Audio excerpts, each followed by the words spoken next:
Hello, and welcome to our webinar on LinkedIn Lead Nurturing Essentials, retargeting, spotlight ads, and other key tactics for higher education. I'm Haley Matera, a paid social media specialist at Carnegie, and I've been here for a little over 2 years, and I'm thrilled to be one of your presenters today. Joining me are two members of the LinkedIn team who we at Carnegie work closely with to plan and optimize our LinkedIn campaigns. I'll pass it over to them to give a brief introduction. Thank you, Haley.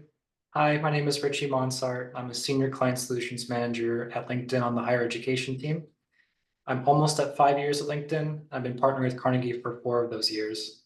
I'm really excited to be speaking to you all today about the benefits of retargeting, lead nurture, and to showcase some of the upcoming product functionalities that we've released in the past year or so. I'm going to pass it over to my colleague, Tim. Thank you, Richie. I'm Tim McCarthy. I'm a senior account executive in the Marketing Solutions organization, supporting education on the platform. I've been at LinkedIn for over a decade now, supporting Carnegie for much of that time. So I'm excited to be here and to talk about retargeting and nurturing, which I think has sort of come into prominence the last few months as something that folks are realizing is an important part of the strategy. So excited to talk about it. And thank you again, Haley, for having us. Wonderful. Thank you both. As I mentioned, today's webinar will cover the essentials of lead nurturing on LinkedIn.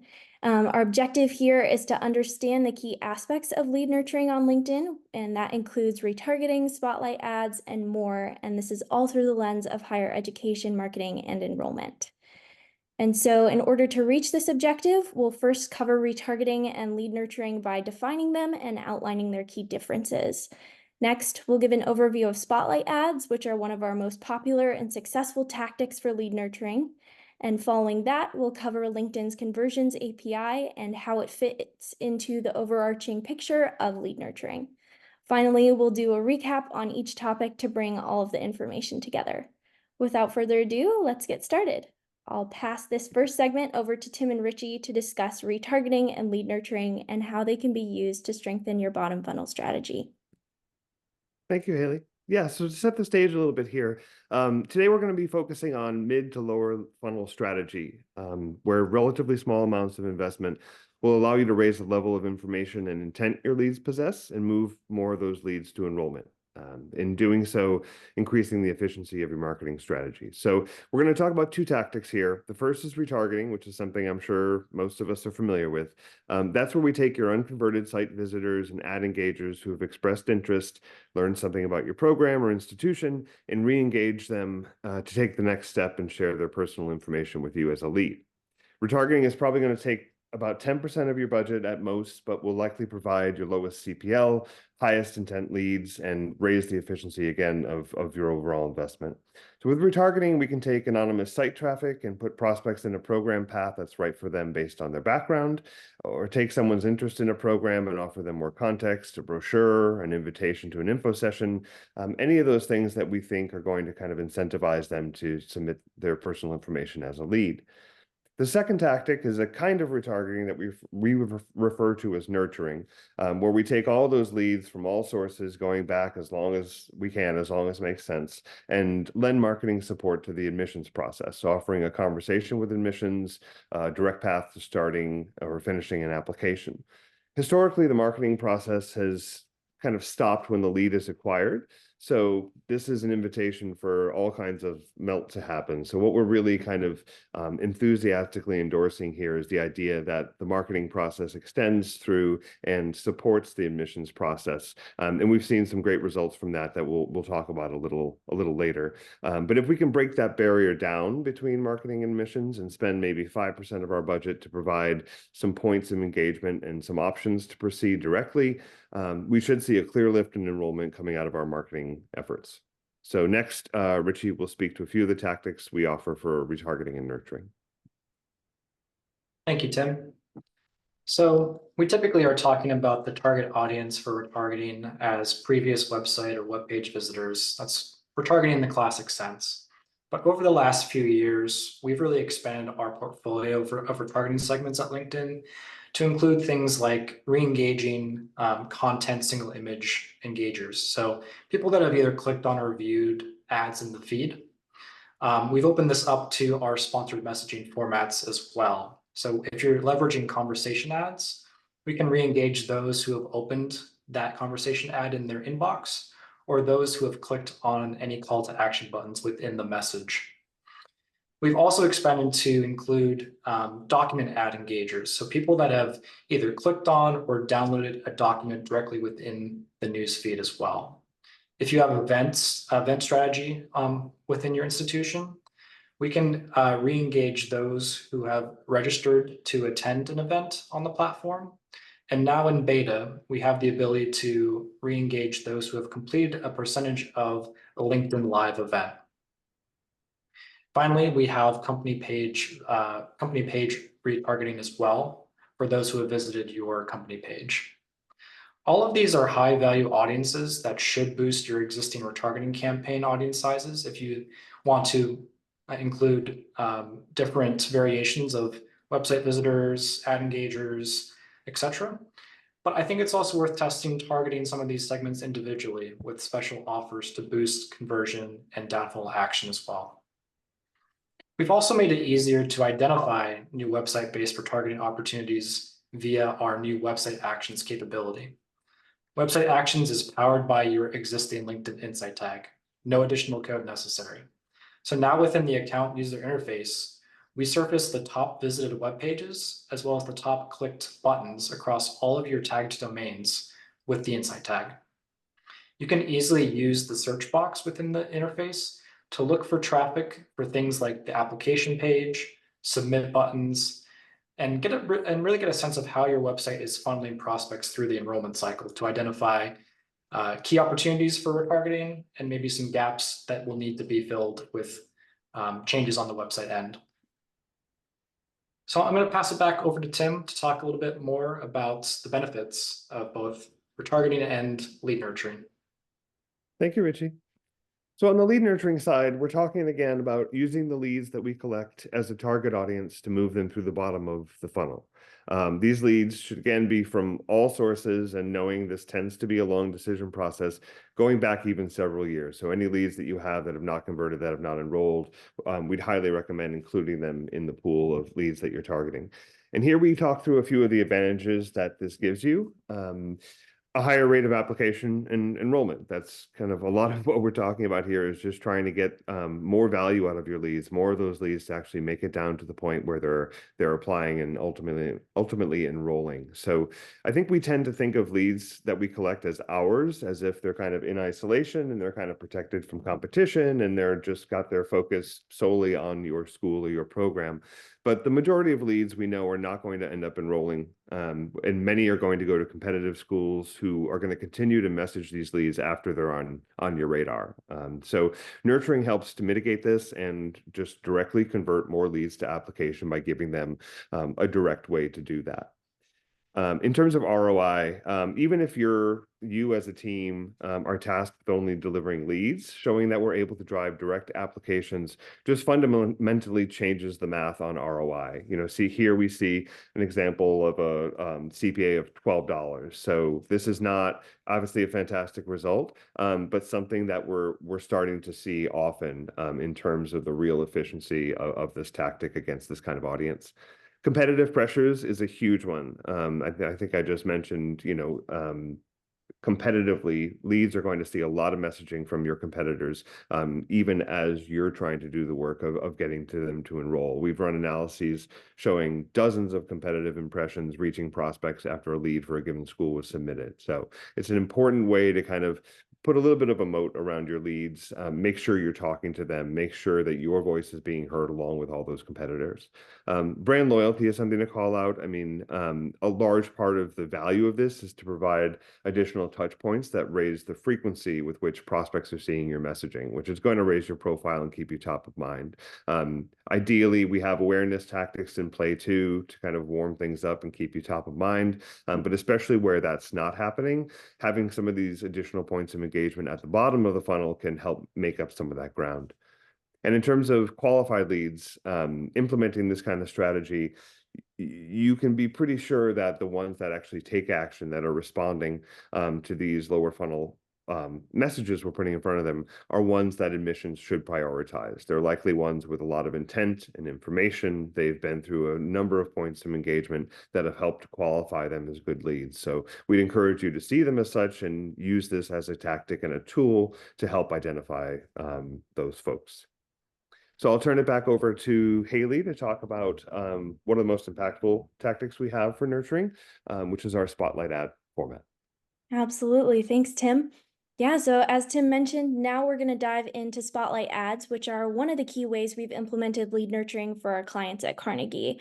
And during this time, I'll also share examples from one of our clients who use Spotlight ads to boost their MBA and EMBA programs application submissions. So Spotlight ads are a type of ad format offered by LinkedIn, along with other formats you might be a little more familiar with, including conversation ads and sponsored content. Now, they fall under the umbrella known as dynamic ads on LinkedIn, and this refers to a category of ads that personalize the user's ad content based on their profile information. So Spotlight ads are a desktop-only ad type, and they're tailored specifically to each user based on their profile information. So this can include their profile photo, job title, or company name. And this makes them really useful for lead nurturing since, as we kind of just covered, a big part of lead nurturing is about building relationships with potential students through personalized messaging. Spotlight ads include a headline, short intro text, a user's profile photo, and that part populates automatically, and an organization's logo. And based on the Spotlight ad mockup on the right, you might have noticed that these ads don't include or don't use as much copy or creative as a sponsored content campaign, for example. And that's definitely true. Along with the benefit of a personalized user experience, these ads really only require a few assets. They need a headline, short introductory text, and your institution's logo to run. And this makes them fairly simple in terms of setup. Another benefit of Spotlight ads is that they seamlessly integrate with other LinkedIn ad formats and products. They can complement sponsored content, conversation ads, click-to-message ads, and more, and build on the other campaigns you're already running. In terms of targeting, we recommend nurturing leads from a variety of sources going back as far as possible, as Tim mentioned. So for example, this could include a blend of list targeting, like lists of users who haven't quite submitted applications, and website retargeting with wide look-back windows. Finally, when using Spotlight ads for bottom funnel actions, you can expect to use minimal spend to run these campaigns, similar to what you'd spend for a LinkedIn retargeting campaign, since our audience will be narrowed down to users who have in some way already shown an interest in your program. And this brings me to one of our clients, a large private university who needed help increasing their application submissions for their MBA and EMBA programs. Our solution was to implement two campaigns, one for MBA and one for EMBA, which lead nurtured via LinkedIn Spotlight ads and ran from August of 2023 to early 2024. Our targeting was composed of nationwide or USA geo-targeting, along with lists of historical inquiries and unsubmitted applications, plus a website retargeting segment off of key program web pages. Now, these campaigns drove excellent results, with the MBA campaign and EMBA campaign generating lifetime conversion rates of 63.94% and 131.96% respectively. For reference, the LinkedIn education vertical benchmark for conversion rate was 5.88% during this time. And perhaps even more impressive were the campaign's average CPAs, with the MBA campaign CPA being $8 and the EMBA campaign CPA coming to $4. The EMBA campaign achieved 263 total conversions throughout its lifetime, comprised of 214 RFI completions and 49 application submissions. And altogether, Spotlight ads definitely proved to be successful in lead nurturing users and achieving this client's particular goal of increasing application submissions. So now we'll shift gears a little bit and I'll pass it back to Tim and Richie to discuss LinkedIn's Conversions API and how you can use it to strengthen your conversion tracking, including actions like application submissions. Absolutely. Thank you, Haley. That was an amazing example and success that your client saw there. So we all know that advertising privacy laws and changes are having an impact currently on our ability to track and optimize across all platforms. We know that third-party cookie deprecation is slated for early next year. So the LinkedIn Conversion API is designed to connect your marketing data from your company server directly to LinkedIn, and it works alongside your existing LinkedIn Insight tag to more accurately measure results as well as augment our campaign optimization in this new cookieless future. You'll be able to pass both offline and lower funnel actions, like Haley mentioned, application submissions, when admissions accepts students, as well as enrollments of matriculated students directly to your ad account. And then we can use those conversions and attribute them directly to our campaigns to then see which campaigns have yielded accepted and enrolled students. For the first time, the platform will now optimize towards these lower funnel actions as well. So we can also use those CAPI conversions to also build AI-based predictive audience models to use in prospecting campaigns to look for people that resemble those who have submitted applications or enrolled at your institution. We have a variety of resources for a direct build via our API into the LinkedIn Campaign Manager interface, as well as a growing list of marketing partners such as Google Tag Manager, Zapier, Supermetrics, to name a few, with many more on the way to leverage when you're building out your CAPI conversions and connections.